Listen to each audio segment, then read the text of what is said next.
Hello नमस्कार, मैं doctor Rajneesh Kumar आप सभी का एक बार फिर से हार्दिक स्वागत करता हूं। आज के वीडियो लेक्चर में हम चर्चा करेंगे आगामी दिसंबर 2021 और जून 2022 की यूजीसी नेट की परीक्षा के संदर्भ में, जो कि फाइनल रिजल्ट से संबंधित है कि जो 6% रिजल्ट्स आते हैं उसमें कैसे हम अपने स्थान को सुनिश्चित कर पाएँ, किस हिसाब से तैयारी करें, उस पर मैं फोकस करूँगा। जो भी विद्यार्थी लगातार तैयारी कर रहे होंगे उनको एक गाइडेंस मिलेगा और जो तैयारी की शुरुआत कर रहे होंगे उनको भी एक गाइडेंस मिलेगा। बात को मैं आगे बढ़ाऊं उससे पहले मैं बताना चाहूँगा कि अचानक मैं अपने चैनल का रिव्यू किया और उसमें देखा कि इस चैनल से जुड़ने वालों में 55% महिलाएं शामिल हैं और 45% पुरुष हैं। तो आधी आबादी की बात करूं तो लगभग 55% है, जो कि एक सकारात्मक यहाँ पर मुझे रुझान दिख रहा है। ऐसा लग रहा है कि आप लोगों को मेरी बात अच्छी से समझ में आती है।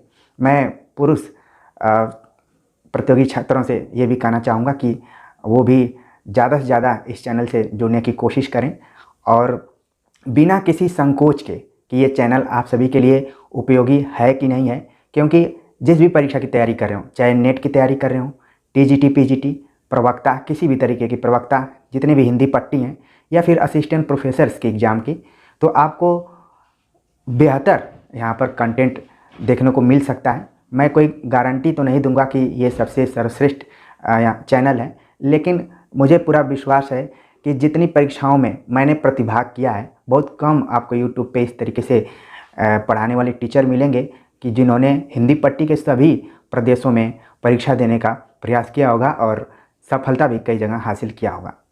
तो इस विश्वास को बनाए रखिए, कंटेंट पर भी ध्यान रखिए। तो पूरी मुझे उम्मीद है कि आप अपने जिस भी परीक्षा की तैयारी कर रहे हैं उसमें सफलता हासिल कर पाएंगे। तो चैनल को सब्सक्राइब करने में बिल्कुल कोताही मत बरतें। मैं बार बार कहता हूं कि आप सभी हैं तभी हम हैं, वरना आपके गैर मौजूदगी में हमारा कोई भी अस्तित्व नहीं है। तो बात करते हैं कि जब भी हम कंपटीशन परीक्षाओं की बात करते हैं तो आप आमतौर पर देखेंगे यूपीएससी से लेकर यूजीसी की परीक्षा तक आपको 3 तरीके की कैटेगरी दिखाई पड़ेगी। एक कैटेगरी है जो कि अपीयरिंग छात्रों की है। ऐसे छात्र जो या तो एमए सेकेंड सेमेस्टर में है, थर्ड सेमेस्टर में है या फिर फोर्थ सेमेस्टर में है और वो नेट की तैयारी करना चाह रहे हैं और फॉर्म वो अप्लाई कर रहे हैं। दूसरा ग्रुप ऐसा है कि जो कई बार परीक्षाओं में प्रतिभाग किया है, उसमें उन्होंने अपनी दावेदारी पेश की है, लेकिन किन्हीं वजहों से उनका रिजल्ट सकारात्मक नहीं आ पाया है। और तीसरा ग्रुप ऐसा है कि वो या तो नेट हो गया है या फिर कई बार नेट हुआ है। आमतौर पर आपने देखा होगा, आपके आसपास में भी कई ऐसे विद्यार्थी होंगे लगातार 4-5 बार नेट हो चुके होंगे और कई बार तो इसको अपनी ऐतिहासिक जीत से जोड़कर भी देखा जाता है कि हमने इतनी बार नेट क्वालिफाई किया है। और यूट्यूब पर भी आपको कई ऐसे पढ़ाते हुए टीचर्स भी मिल जाएंगे जो कि बहुत गर्व से कहते हैं कि मैं इतनी बार नेट हूँ। इसका मतलब है कि उन्होंने जेआरएफ की परीक्षा क्वालिफाई करने के लिए इतनी बार नेट किया है। अप्रत्यक्षतः आप देखने की कोशिश करें तो ये 3 तरीके की कैटेगरी है।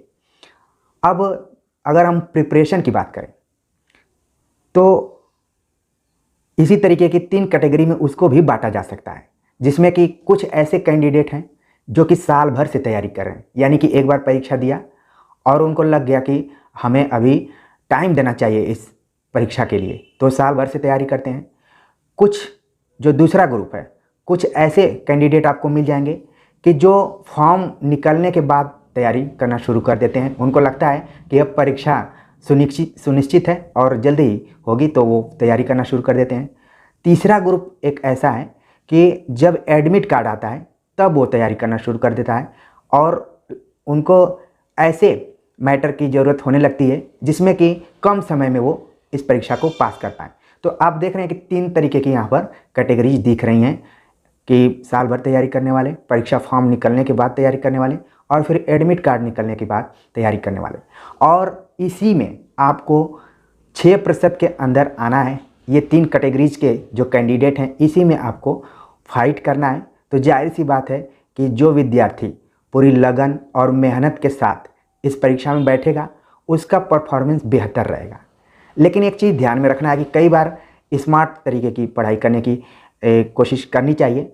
कई बार क्या होता है कि आप साल भर तमाम किताबों को पढ़ते हैं और फिर भी कॉन्सेप्ट आपका क्लियर नहीं होता है। और जिस चैनल पर आप जुड़े हुए हैं या फिर मुझे देखते हैं, मेरी यही कोशिश रहती है कि किस तरीके से स्मार्ट पढ़ाई की जाए और उन महत्वपूर्ण पॉइंट्स को देखने की कोशिश की जाए जहां से ज़्यादा सवाल पूछे जाते हैं। तो मैंने कई बार आप सभी को बताया है कि आप अपने परीक्षा से संबंधित सिलेबस को डाउनलोड करके सिलेबस को कम से कम परीक्षा तक आते आते 10 बार आप उसको रिवीजन कर लीजिए, देख लीजिए कि कौन पॉइंट्स जो है आप बहुत आराम से तैयार कर सकते हैं, किस पॉइंट में आपको बहुत टाइम लग सकता है या फिर मैटर की कमी है, मटेरियल्स की कमी है। तो उस हिसाब से आप इसको देख सकते हैं। अगला पॉइंट है कि 6% आने में आपको क्या क्या, पहले तो है गाइडेंस। आपको गाइडेंस की ज़रूरत है कि आखिरकार नेट की परीक्षा होती क्या है, उसमें कुल कितने पेपर होते हैं और किस पेपर में ज़्यादा मेहनत करना है, किस पेपर में कम मेहनत करना है, कैसे इसकी कट ऑफ निर्धारित होती है। इन सारी चीज़ों की जानकारी बिल्कुल होनी चाहिए, तब आप पॉजिटिव तरीके से इस परीक्षा में आगे जा पाएंगे। अगर इसकी जानकारी हो गई तो फिर आप गाइडेंस के तौर पर किताबों को पढ़िए, जो ऑब्जेक्टिव तरीके की किताबें हैं जो मार्केट में मिलती हैं। आपने बहुत सारे चैनल्स को भी ज्वाइन किया होगा, तो उसमें उन चैनल्स पे ज़्यादा विश्वास कीजिए जो सीधी सीधी बात कर रहे हो, ठीक है। तो ऐसा नहीं कि घुमा फिरा कर आपका टाइम बहुत किल हो रहा है और बाद में पता चल रहा है कि इसमें कुछ नहीं मिला है। मेरी कोशिश रहती है, क्योंकि मैं अपने समय का एक अच्छा प्रतियोगी छात्र था और आप जानते हैं कि BHU JNU जाने के बाद और अच्छा एकेडमिक रिकॉर्ड रहने के बाद भी हमने कमीशंस की परीक्षाओं में प्रतिभागिता की और कई परीक्षाओं में सफलता हासिल की और उसी के थ्रू आप सभी की सेवा भी कर रहा हूं और जहां पर कार्यरत हूं वहां के बच्चों की भी सेवा कर रहा हूं। तो आत्मनिर्भर होने की कोशिश की और अपने आत्मविश्वास के साथ, ठीक है। तो आपको ये ध्यान में रखना है कि हमें इस परीक्षा में सेल्फ स्टडी को भी ध्यान में रखना है। गाइडेंस के साथ साथ सेल्फ स्टडी भी आपको करना है। उसके लिए मैंने आपको बताया भी है कि जो महत्वपूर्ण किताबें उनको कैसे पढ़ना है, किस दृष्टिकोण से पढ़ना है। तो आपने चैनल देखा होगा, प्लेलिस्ट में आपने उन वीडियोज़ को देखा भी होगा। हर टॉपिक को मैंने कवर करने की कोशिश की है और बताने की कोशिश की है कि किन दृष्टियों से पढ़ें। तो इसका मतलब ये नहीं है कि बताया जा रहा है तो आपको फिर नोट्स भी दिया जाएगा। नोट्स अपने हिसाब से देने की कोशिश पूरी की जाती है, लेकिन आपको अगर दृष्टि प्रदान कर दी गई है तो उस हिसाब से अपना सेल्फ स्टडी भी तैयारी करना शुरू कर दीजिए। तीसरा पॉइंट इसमें यह है कि सेल्फ नोट्स बनाइए, यानी कि जो चीज़ आपको बता दी जा रही है उसको नोट करते जाइए। खुद की एक कॉपी बनाइए और बाद में आपको लगे कि जब हम नेट की तैयारी कर रहे थे तो ये हमारे पास नोट्स था। ये नहीं कि आप किताबों को रखे हैं, उसको लाल पीला करके कलर किए हुए हैं। और कई बार क्या होता है कि जब आप किताबों को लाल पीले कलर कर देते हैं, इंपॉर्टेंट पॉइंट्स कर देते हैं और किताबें पूरी रंग जाती हैं, तो भी उलझन होने लगती है। उन किताबों को देखते ही इरिटेशन टाइप होने लगता है कि इसमें से क्या इंपॉर्टेंट है, क्या इंपॉर्टेंट नहीं है, ये ख़त्म हो जाता है। तो जो महत्वपूर्ण पॉइंट्स आपको लग रहे हैं उनको आप नोट कर लीजिए, ठीक है। अगर मैं अपनी बात करूं कि मैं नेट JRF की तैयारी कब करना शुरू किया, मुझे कैसे पता चला, क्योंकि जब आप सेंट्रल यूनिवर्सिटीज़ में पढ़ते हैं, अच्छी जगह पढ़ते हैं, तो आपको कुछ सीनियर्स ऐसे मिल जाते हैं जो कि खुद गाइडेंस करते हैं। आपको टीचर बहुत कम बताते हैं कि इस परीक्षा में बैठना है, ये आपके लिए आगे काफ़ी महत्वपूर्ण है। बहुत कम टीचर बताते हैं। अब नई पीढ़ी जो आई है वो धीरे धीरे अपने जहाँ भी कार्यरत हैं वहाँ के बच्चों को बता रहे हैं। बाकी अब सेंट्रल यूनिवर्सिटीज़ में इस तरीके से बहुत कम टीचर्स होते हैं जो गाइड करते हैं। बाकी जानकारी ज़्यादातर सीनियर्स से मिलती है, इसलिए आप अपने अच्छे सीनियर्स को पता करिए कि जिससे कि आप कुछ सीख सकते हैं। तो ऐसे ही एक बार नेट की परीक्षा हुई थी और मैं बिरला हॉस्टल C के मेस में खाना खाने गया हुआ था और वहाँ पर नेट की परीक्षा को लेकर इतना हमारे सीनियर्स में उत्साह था कि जितना UPSC में सेलेक्ट होने के बाद होता है वैसे ही नेट की परीक्षा में सिलेक्शन के बाद होता है। और दोनों का लेवल आप देखेंगे तो राष्ट्रीय स्तर पे है, राष्ट्रीय पात्रता परीक्षा इसको कहा ही जाता है। तो मेरे दिमाग में आया, मैं चुपचाप, मेरी एक खास विशेषता ये है कि मैं लोगों को चुपचाप रीड करता हूँ, देखता हूँ कि किस विषय पर बातचीत कर रहे हैं और मैं कभी किसी का नाम भी नहीं पूछता हूँ। लोगों के माध्यम से पता चल जाता है कि फलां का नाम फलां है। बाद में मैं जब ज़रूरत पड़ती है तो उनका नाम बुलाता हूँ, ठीक है। तो रीड करता रहता हूँ। तो अब मैंने सुना इसको, फिर मैं क्या किया कि उस समय लिखित परीक्षा हुआ करती थी, तो लिखने का प्रयास करना शुरू किया। और पिछले वीडियो लेक्चर में हमने बताया था कि एक मुझे अच्छी सी किताब मिली थी जो कि लिखित परीक्षा के दृष्टिकोण से काफ़ी अच्छी थी, तो उसको मैंने आधार बनाया और प्रतियोगिता साहित्य सीरीज पेपर 3 की एक गाइडनुमा बुक आती थी जो कि यूजीसी नेट की परीक्षा के दृष्टिकोण से ही बनाई गई थी, तो उसको ध्यान में रखकर पढ़ना शुरू किया। और वीएचयू जैसे विश्वविद्यालय में आप जानते हैं कि टीचर्स के बीच में अगर आपको पॉपुलर होना है, आपको टीचर्स जाने, तो उनके साथ समय आपको बिताना पड़ता है।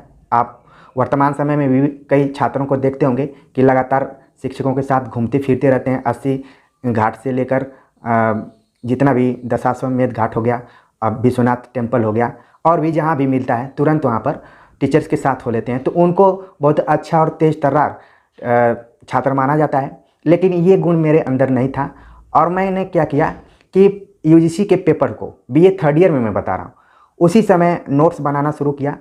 और वहाँ पर नई नई एक टीचर नियुक्त हुई थी जिनका नाम था श्रद्धा सिंह। आप लोगों ने उनसे पढ़ा भी होगा। अभी जब मैं वीडियो बना रहा हूँ तो हो सकता है कि मैं मुझे भूल गई हूँ, लेकिन जो भी स्टूडेंट्स सफल होते रहते हैं और दूसरों को सफलता के गुर बताने की कोशिश करते हैं, तो अपने उन टीचर्स को भी याद करते हैं।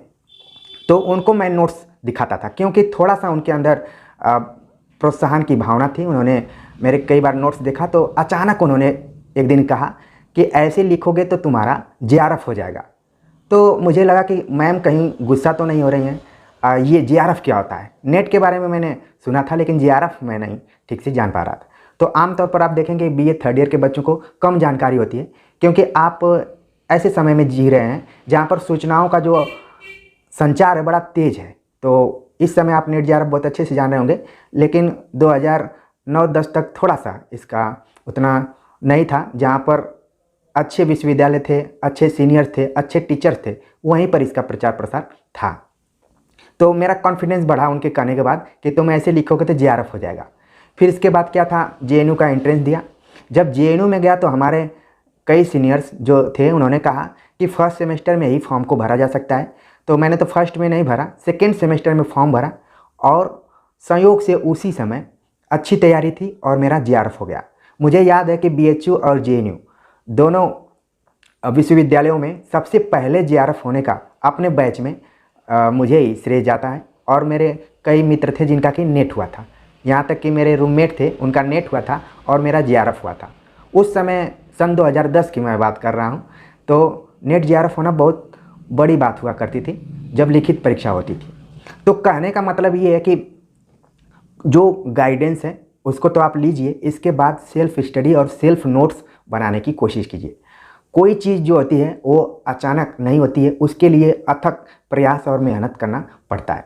और इसी दृष्टिकोण से मैं इस चैनल पर आया हुआ हूँ, समय निकाल कर आप सभी से मिलता रहता हूँ और उन छोटी छोटी चीज़ों को बताने की कोशिश करता हूँ जिससे कि आपको लाभ मिले। तो ये चीज़ हो गया। और बाकी आप जानते हैं कि मैंने अपना एमए, एमफिल और पीएचडी जेएनयू से किया था। गाइडेंस के मामले में कई बार चैनल पर बच्चे कमेंट्स करते हैं कि जो भी आप पढ़ा रहे हैं क्या वो टीजीटी, पीजीटी प्रवक्ता, डीएसएसबी, असिस्टेंट प्रोफेसर, नेट या फिर किसी भी हिंदी साहित्य से जुड़े हुए परीक्षा में सफलता मिल सकती है, वो मेरे काम का है कि नहीं है। तो एक चीज़ मैं बताना चाहूँगा कि जिस हिसाब से मैं गेस पेपर बनाता था अपने जूनियर्स के लिए या फिर खुद के लिए या फिर कोई गाइडेंस करता था, तो उसमें से करीब 80% क्वेश्चंस आ जाते थे। और ये बताते हुए मुझे अच्छा भी लग रहा है और बुरा भी लग रहा है कि इसी विशेषता के कारण एक बार मेरे ऊपर जेएनयू में एमफिल के पेपर को आउट करने का आरोप लग गया था। इसके लिए एक कमेटी बनी थी और उसने क्या क्या सवाल पूछा था वो आप सभी को बताना मुश्किल है। एक बार तो ये हुआ कि कहीं पेपर आप तो नहीं देख लिए थे या फिर आपके सुपरवाइज़र कहीं गए हों, आप धीरे से पेपर को देखकर उतार लिए हों, तमाम सारी चीज़ें।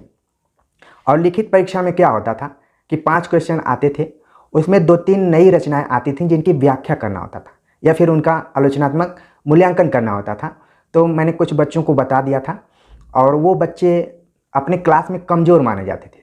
आप आमतौर पर देखते होंगे कि क्लास में 2 तरीके के विद्यार्थी होते हैं। एक बहुत ही पॉपुलर विद्यार्थी होता है, तथाकथित उसको तेज तर्रार कहा जाता है, ठीक है, क्योंकि वो टीचर्स के नज़र में बहुत अच्छा रहता है और फिर दिखाने में भी बहुत आगे रहता है, तो उसको तेज माना जाता है। कुछ बच्चे जो हैं कि वो लिखने में बहुत माहिर होते हैं, चुपचाप रहते हैं, अपनी पढ़ाई करते रहते हैं और जब परीक्षा होती है तो उसमें सफलता हासिल कर लेते हैं। तो वैसे ही जिन जूनियर्स को मैंने बताया था, सौभाग्य से उनका सिलेक्शन हो गया और जो तेज तर्रार बच्चे माने जाते थे उनका सिलेक्शन नहीं हुआ। जेएनयू की एक खास विशेषता रही है कि जिन बच्चों का ग्रेड बहुत ज़्यादा हुआ करता था उनका जो एडमिशन है एमफिल में कम होता था, क्योंकि वो उसी में उनका पैर जो है आसमान में उड़ने लगता था और जब एंट्रेंस की बारी आती थी तो वो डिस्क्वालीफाई हो जाया करते थे। और जो बच्चे अपने को कमज़ोर मानते थे वो अंदर ही अंदर काफ़ी मेहनत करते थे, जैसे चींटी मेहनत करती है, एक एक चीज़ वो जुटाते थे और करते थे, तो उनका सिलेक्शन हो जाता था। तो इसको लेकर क्लास के तेज तर्रार बच्चों ने उन कमज़ोर बच्चों से पूछा कि तुमको कौन बताया था कि ये सवाल आएगा, और आ भी गया। तो उन्होंने कहा कि रजनीश सर ने बताया था। तो इसको लेकर उन्होंने एप्लीकेशन इत्यादि लिखा कि रजनीश जी को पेपर पता था। तो जब मैं गया कमेटी के सामने तो उन्होंने मुझसे बहुत सारे सवाल पूछे। मैंने उनसे कहा कि मैंने 2 बार जेआरएफ क्वालिफाइड किया है और मैं अपने जूनियर्स के प्रति अपना कर्तव्य समझते हुए कि अगर कुछ पूछता है तो मैं बताता हूँ, बिना पूछे मैं किसी को कुछ नहीं बताता था, लेकिन अगर कोई सलाह लेता था तो मैं अपना इसको धर्म और कर्तव्य मानते हुए बताता था। और संयोग से वो सारे सवाल आ गए थे। तो क्या मैं जब जेआरएफ इत्यादि के बारे में बताता हूँ और उसमें से सवाल आते हैं तो मैं पेपर आउट करता हूँ? तो अपने तर्कों को मैंने दिया। अंत में कमेटी ने ये निर्णय लिया कि जो छात्र है ईमानदारी से अपना काम करता है और तेज तर्रार है, ठीक है। कई बार क्या होता है कि लोगों को फंसाने के लिए जो प्रतिभा होती है उसको दबा दी जाती है और अन्य चीज़ों से उसको ढकने की कोशिश की जाती है। आपको पता होना चाहिए कि जेएनयू एमए में भी मैं अच्छे विद्यार्थियों में था, लेकिन मैं अपने पैर को हमेशा ज़मीन पर रखता था। अभी भी मैं प्रतियोगी परीक्षाओं में शामिल होता रहता हूँ। हाल फिलहाल में लखनऊ विश्वविद्यालय के असिस्टेंट प्रोफेसर की परीक्षा को देने में गया था, तो वहाँ पर इस चैनल से बहुत सारे लोग जुड़े हुए थे और मेरे क्लासमेट भी थे। वो देखते ही थोड़ा सा मनोवैज्ञानिक दबाव में आ गए और उन्होंने कहा कि जब आप आ गए हैं तो मैं जा रहा हूँ, अब हम एग्ज़ाम नहीं देंगे क्योंकि सिलेक्शन आपका होगा। लेकिन मैं अपने पैर को ज़मीन पर ही रखा था और मुझे ये पता था कि यहाँ पर मैं टीचर नहीं बल्कि एक स्टूडेंट की तौर पर आया हूँ। अगर 40 क्वेश्चंस हैं तो वो सबके लिए बराबर हैं और मैं भी छात्र हूँ। लगातार मैंने मेहनत की है, आप लोगों से जुड़ा रहा हूँ, तो जाहिर सी बात है कि कॉन्फिडेंस, आत्मविश्वास था, मैं टच में था, तो अच्छा परफॉर्मेंस कर सकता हूँ। लेकिन कभी नहीं भूलना चाहिए कि परीक्षा क्या होती है, परीक्षा होती है। ठीक जैसे आप क्रिकेट मैच देखते होंगे तो जब खिलाड़ी मैन ऑफ द मैच होते हैं या फिर जो कैप्टन होते हैं लगातार जीत हासिल करते हैं तो कहते हैं कि हर मैच मेरे लिए नया होता है, पुराने रिकॉर्ड पर वो नहीं जाते हैं। तो इसलिए आप सभी को इस चीज़ को ध्यान में रखना चाहिए कि पिछली बार आप एग्ज़ाम में कितना परसेंटेज लाए थे, क्या स्ट्रेटेजी अपनाए थे। इन सारी चीज़ों को अपने दिमाग में तो रखिए, लेकिन आगे की परीक्षा को नई परीक्षा मानते हुए उसमें शामिल होइए, उसी जज्बा और जोश के साथ तैयारी कीजिए, तब सफलता निश्चित तौर पर मिल सकती है। तो कहने का मतलब ये था कि 2-2 सत्रों को मिलाकर एग्ज़ाम कराया जा रहा है नेट का, और उसमें 6% ही रिजल्ट आए हुए थे, जबकि आना चाहिए था 12%। तो इस बार क्या हुआ कि रिजल्ट्स के बाद विरोध का स्वर उठना शुरू हुआ कि 12% क्यों नहीं आया। तो एक गाइड होने की वजह से मैं आप सभी को यही कहूँगा कि अगर 12% आप लोगों को रिजल्ट चाहिए तो अभी से यूजीसी एनटीए नेट को ईमेल इत्यादि करके उसको सचेत कर सकते हैं। बाकी आप पूरी कोशिश करिए, इतना मेहनत करिए कि इस 6% वाले रिजल्ट्स में आप शामिल रहें, तो कोई दिक्कत ही नहीं है। इसके लिए लगातार आपको इस चैनल पर जितने भी मैटर्स हैं, चाहे वो लिखित तौर पर थ्योरेटिकल ढंग से हों, चाहे ऑब्जेक्टिव एमसीक्यू सिस्टम पर आधारित, पद्धति पर आधारित, हमने कई अभ्यास सेट आयोजित किया था लाइव क्लास के साथ और ऑफ क्लास के साथ भी। तो उन चीज़ों को जाकर देखिए और अपने माइंड में बिल्कुल दुविधा वाली चीज़ को निकाल दीजिए कि ये चैनल मेरे लिए उपयोगी है कि नहीं है। इसको टेस्ट करने के लिए बस आप एक ही चीज़ कीजिए कि जिस परीक्षा की तैयारी कर रहे हैं उसके सिलेबस को उठाइए और मिलान कर लीजिए कि ये सारी चीज़ें यहाँ पर मौजूद हैं कि नहीं। तो आप जानते हैं कि सिलेबस में थोड़ा मोड़ा अंतर रहता है, तो 100% तो नहीं, लेकिन 85-90% ज़रूर आपको यहाँ से मैटर मिल जाएगा। तो उम्मीद है कि अब आप ज़्यादा नहीं भटकेंगे, क्योंकि जैसे जैसे परीक्षा आती है वैसे वैसे प्रतियोगी छात्रों का मन व्याकुल होता है और कस्तूरी कुंडल बसे जैसे मृग भागता है इधर उधर, वैसे वो भी भागने की कोशिश करते हैं या फिर स्वभावतः भागना शुरू कर देते हैं, जबकि सारी चीज़ें उन्हीं के पास मौजूद हैं। तो उम्मीद है कि यह संकेत आप सभी को समझ में आ गया होगा। कमेंट्स कर ज़रूर बताइए कि आपको ये वीडियो लेक्चर कैसा लगा। मिलते हैं एक नए टॉपिक के साथ, तब तक के लिए नमस्कार।